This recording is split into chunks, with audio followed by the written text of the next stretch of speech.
Hey everyone, Glenn Sanford here, founder of eXp Realty, and this is the International Expansion Podcast where we talk to agents around the world about their journey in real estate, their journey to eXp, what they're doing to build their business today, and where they see the business going in the future. So it's a really exciting conversation that I get to have with a lot of agents around the world. And today I have the honor to talk with Claire Hughes. She's been with eXp a few years now, but Claire, welcome to the podcast. Thank you very much for inviting me along, Glenn. It's great to see you. You too. Now, I know that you have been in the estate agency business for a while at some level, sole trader to being with some disruptors and some others, but maybe you can just talk a little bit about your journey in this industry and how did you make your way to eXp? So originally, I didn't enter the sort of property sector until after I'd had my children, and the youngest one was actually at school.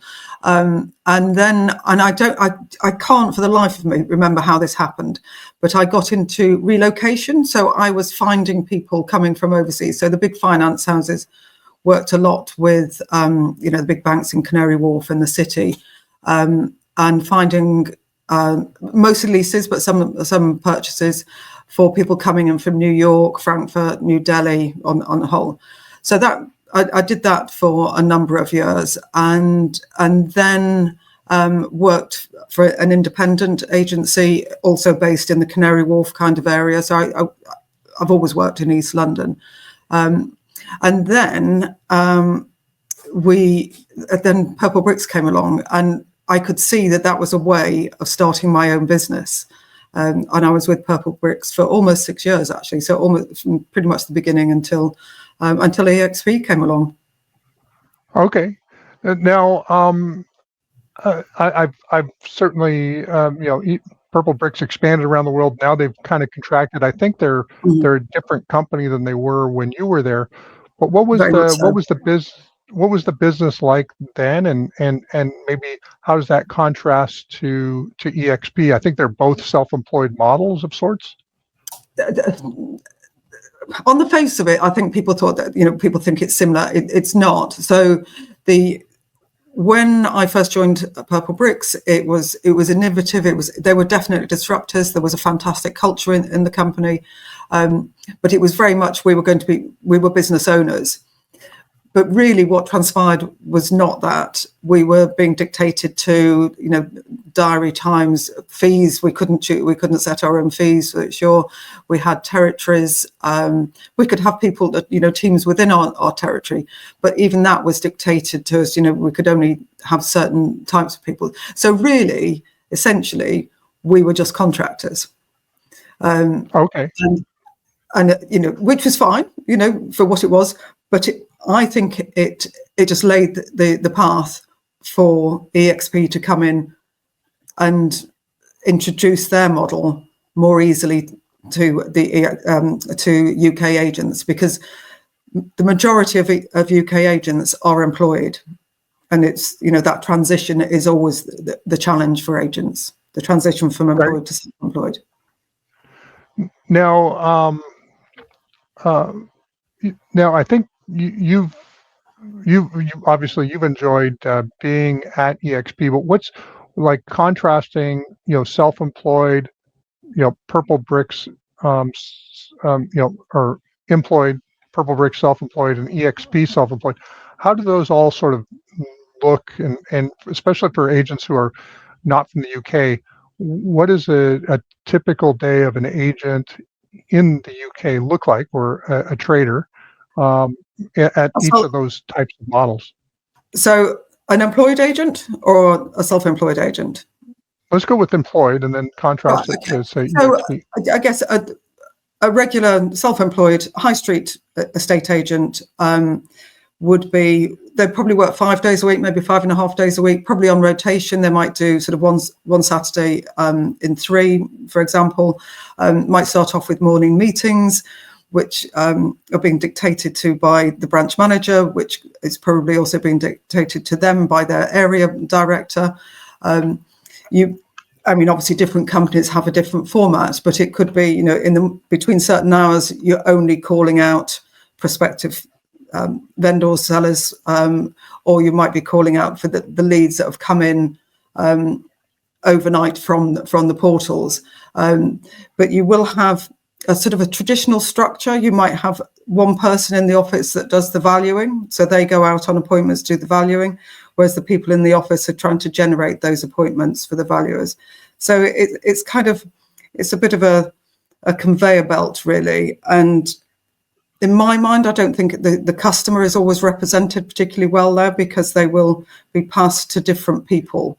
So the valuer, who is the person that the client has met, might not be the person that they're going to speak to as the journey goes on. They might be speaking to other people in the office, negotiators or viewing assistants.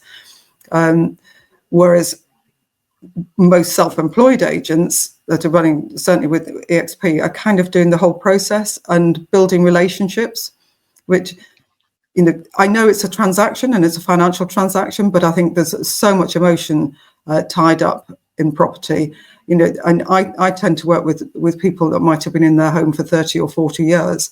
And it's a huge transition for them. They're letting go of a family home and downsizing, maybe moving to a completely different area, and are not familiar with the process. So to be able to hold their hand and sort of walk them through that step by step, I think is a real privilege to be able to do that. And I don't think they would necessarily get that if they went with a traditional high street agent. Well, so what does your business look like? Like, what is it that you're like? How do you do your business? How are you generating your leads, your clientele? And then what is a day in the life of Claire Hughes look like? So I do lettings and sales. So I have a managed portfolio, and those properties are across East London, and I've built that up over the last 4 years, and that's nice residual income coming in. With the sales, so sort of backtracking a little bit, I had to have some surgery 4.5 years ago, to remove a brain tumor, which has impacted my vision. So I don't drive. So my business is kind of micro business, really. I want to be able to, if possible, walk to most of my valuations of my properties that I sell. And I've done that. I've built up, I've lived in the area for a long time, so I've just used my network and used social media to make sure that everybody knows that I am an agent that will deliver a very personal service in this immediate area. So I'm not a volume agent. I don't want to be. I still have some challenges health-wise, so I don't want to be doing 4 valuations a day, or even 2 valuations a day, really. So an EXP allows me to do that, but because I'm in London, the property values are higher. Therefore, you can do lower volume and still, generate a good income.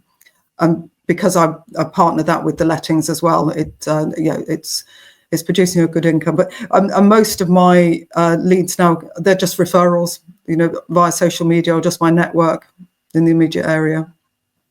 Okay, and so would you say all the business is basically walking distance type of, or is it? Yeah, or a short bus ride. We have very good public transport in London, and I have lots of buses around the area, or the tube as well. Worst case scenario is a couple of tube stops, but mostly I can walk to it. Okay, well that's actually. I always say that everybody should have good business constraints, and sometimes they come from necessity. Mm-hmm. But a lot of times business constraints actually create a better outcome, and the idea that that your business is, hey, I need to be able to walk to it. It probably is actually, for compared to most agents, is a better lifestyle of agency than a traditional agency that is going to take anything that comes their way and not organize around business constraints. Yeah, my closest sale is still progressing through. Is probably about 100 meters from where I live. You know, and I walk past my sold board every day when I'm walking the dog. I always get. Oh, awesome. Yeah. So you've also, I think, attracted a few agents to EXP. Mm-hmm. What has been, why have agents that joined joined EXP, and what is it that you've been able to help them understand in the EXP model?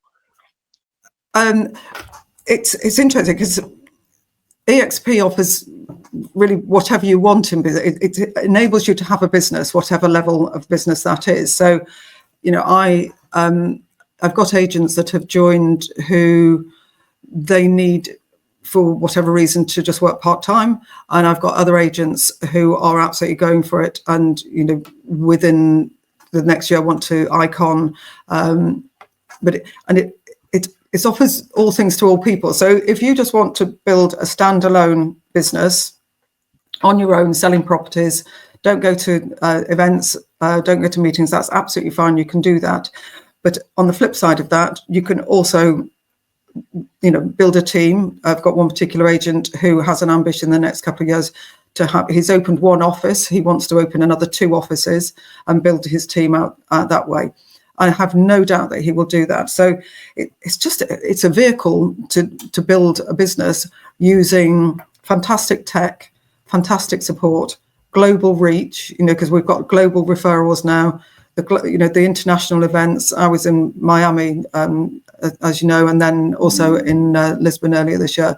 Really good events with the opportunity to meet the most amazing agents. I have to say, you Americans, you really know, you know, the positivity in the rooms at these events. You really know how to sell and focus on the positives rather than the negatives, and I think that just comes across. And I brought that back. I felt as if I brought that energy back with me from Miami for sure. Oh no, well, thanks for that. I think part of it is obviously, you know, there is a little bit of a positive mental attitude that the U.S. tends to maybe have a little bit more of, but I think it's really the business model itself.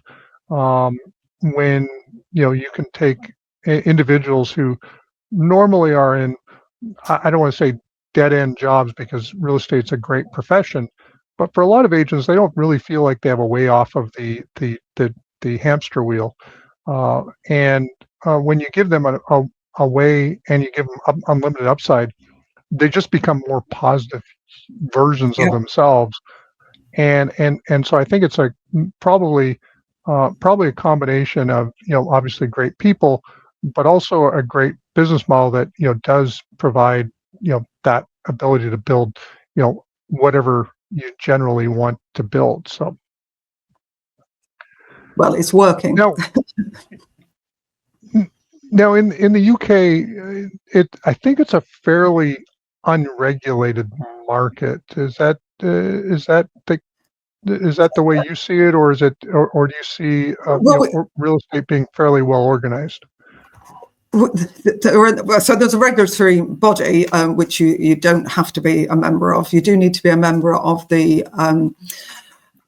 property ombudsman or the property redress scheme, and you do have to be registered with HMRC, which is the government tax, for anti-money laundering purposes, but there is no required qualification, and it's talked about again and again, bringing it in. I don't know whether that will happen anytime soon.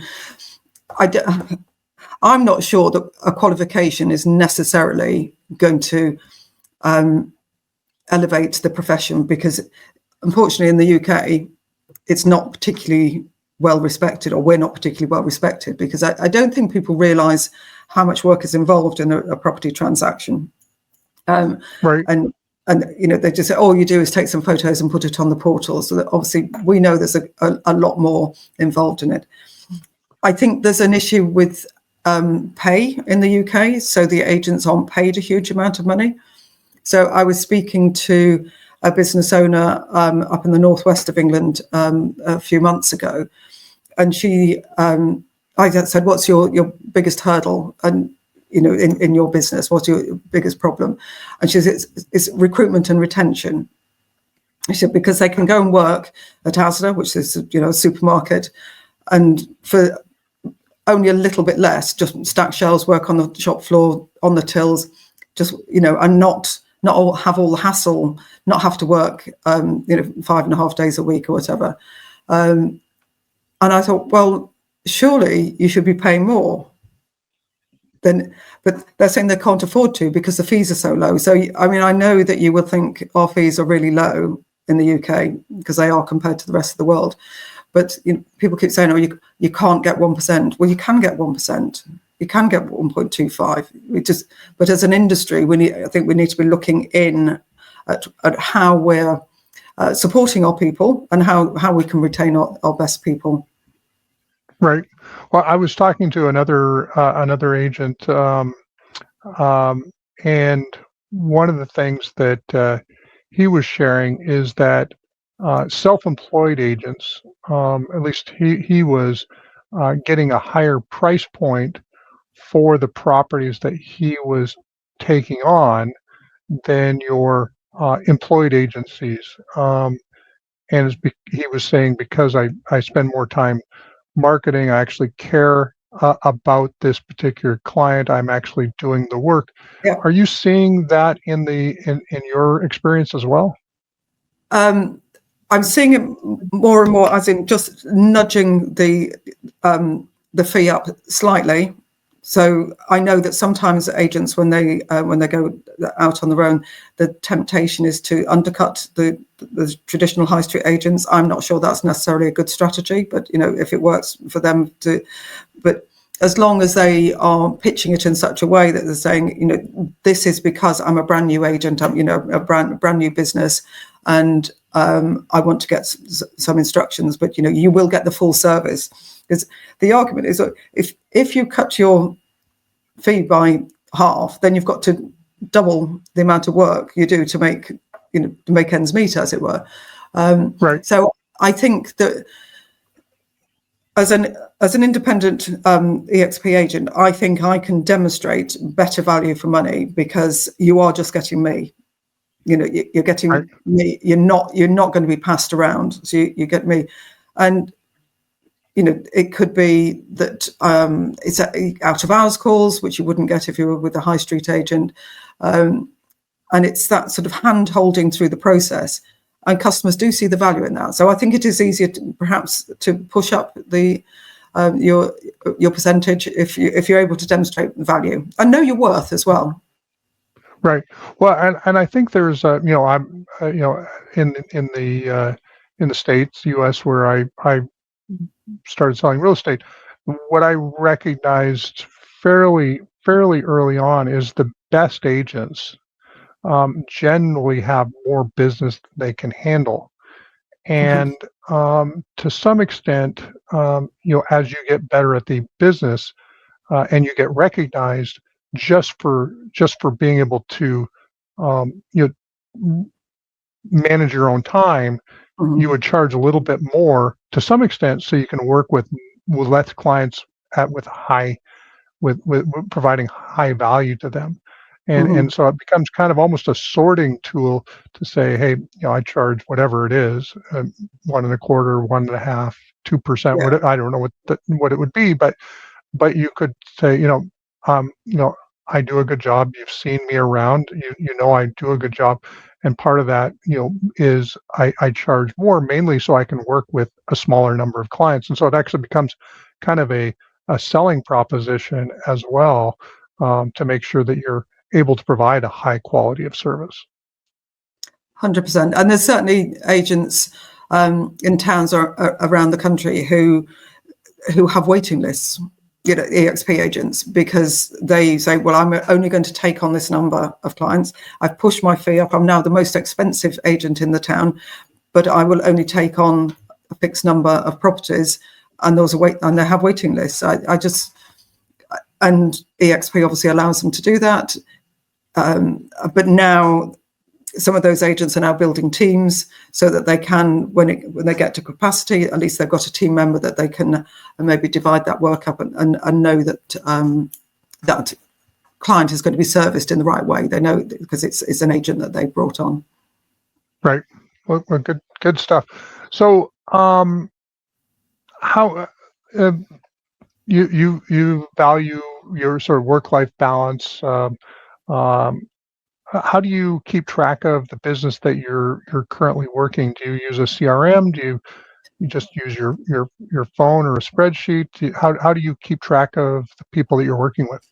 So I just use the CRM. So Loop is the CRM that we all use in the UK, and then I use another platform, which is a prospecting platform, which also produces really detailed reports. So whenever I get a lead through, I'll run a report through, and it will give lots of details, including sort of flood risks and broadband speed and properties sold, and just loads of data on an individual property. And I can create a QR code and send that to the client, prospective client, and it just. But also in terms of prospecting, you can find properties that haven't sold for a number of years. So if you're looking at, because I tend to deal with people that have been in their homes for a long time, I can just target homes that have not been sold for the past, say, 25 years or something, and just target those if I wanted to. So that's quite a useful tool as well. Oh, excellent. Last question before we break today. If you're talking to an agent and they're thinking about going self-employed and with EXP, what would be some advice that you would give them in either considering or in the actual making of the transition? Okay, so depending on what their situation is, their financial situation, but I always ask them or suggest that they speak to other EXP agents. So even if I'm the first person they've spoke to, just speak to other agents and see what their experience has been, and how they've built their businesses, and then see how that would work for them. So it could be that they want to just email shots and they're going to launch their business and they're going to send out hundreds of letters in the first 3 months. Or it could be that they're going to plan ahead, maybe 6 months, and start building a profile, that personal brand on social media in their immediate area. So just start planning, do their research the other models if you want. I don't believe that they'll find a better one than EXP, but compare them, and make sure that they understand the nuances of the model. So as a business, or being part of a business, we know when we're talking about capping an icon and all these things, but of course an employed agent doesn't know our terminology, so make sure that they understand all of that. There are explainer videos, watch them multiple times and then ask questions, keep coming back, asking questions, meet up with some other EXP agents as well. Go to events. We have a conference in the UK in June. Non-EXP agents can come along to that. They can come out to Barcelona or Miami as well if they want to. Yep, for sure. Well, good stuff. Well, Claire, thank you so much for taking time out this evening and visiting with me and sharing with agents around the world what's working for you, how you've made this business work to serve your interests. One of my favorite phrases is the purpose of a business is to serve the needs of the owner. And a lot of times we're sold on the idea that we own a business, but the business really owns us.